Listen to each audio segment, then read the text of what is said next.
Suhu malam itu minus 30 derajat Celcius. Badai salju mengamuk di luar tenda.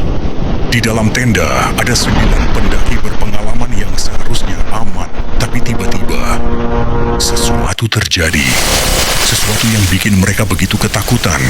Sampai-sampai mereka menyobek tenda dari dalam dan lari bertelanjang kaki ke tengah badai salju menuju kematian mereka. Apa yang mereka lihat? Yeti, alien, atau eksperimen militer rahasia? Selamat datang di Misteri Dyatlov Pass. Semil nyawa dalam badai.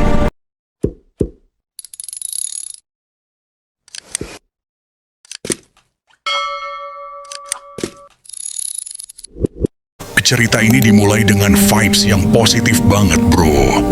Januari 1959, sekelompok mahasiswa Institut Politeknik Ural, Rusia, mutusin buat ekspedisi ski ke Gunung Otorten. Ketuanya adalah Igor Dyatlov, cowok 23 tahun yang jenius dan pendaki super berpengalaman. Tim ini bukan amatir, mereka adalah pendaki grade 3, level sertifikasi tertinggi di Uni Soviet saat itu. Tujuan mereka cuma satu, senang-senang dan menaklukkan puncak Otorten. Dalam bahasa suku lokal Mansi, Otorten artinya jangan pergi ke sana. Sebuah peringatan yang sayangnya mereka abaikan. Awalnya ada 10 orang, tapi satu orang, Yuri Yudin, harus pulang duluan karena sakit kaki. Yuri sedih banget waktu itu karena gagal ikut, tapi dia nggak sadar. Sakit kakinya itu justru nyelamatin nyawanya dari neraka. Singkat cerita, tanggal 20 Februari, harusnya mereka udah kirim kabar kalau udah turun gunung. Tapi nggak ada kabar. Keluarga panik, tim SAR dikerahkan.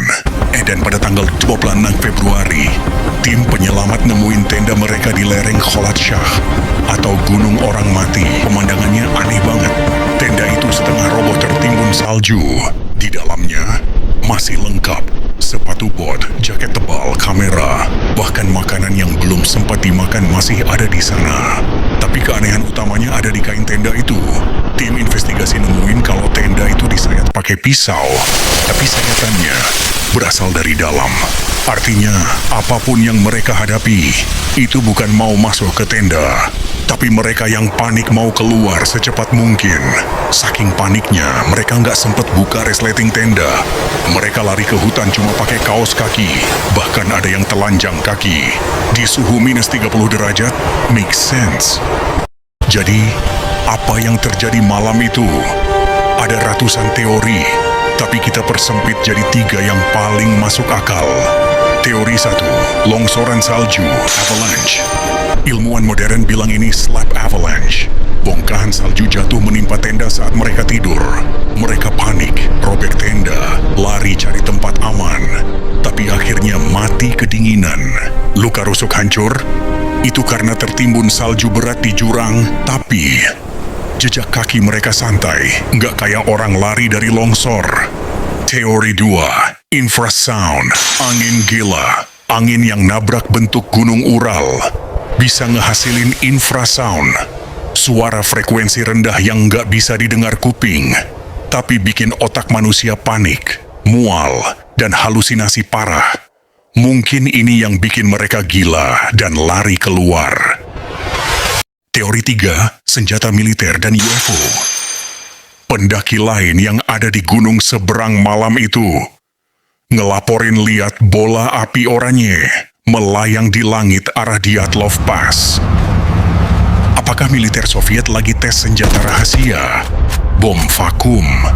Itu ngejelasin kenapa ada radiasi di baju mereka dan kenapa pemerintah Soviet nutup kasus ini rapat-rapat selama bertahun-tahun.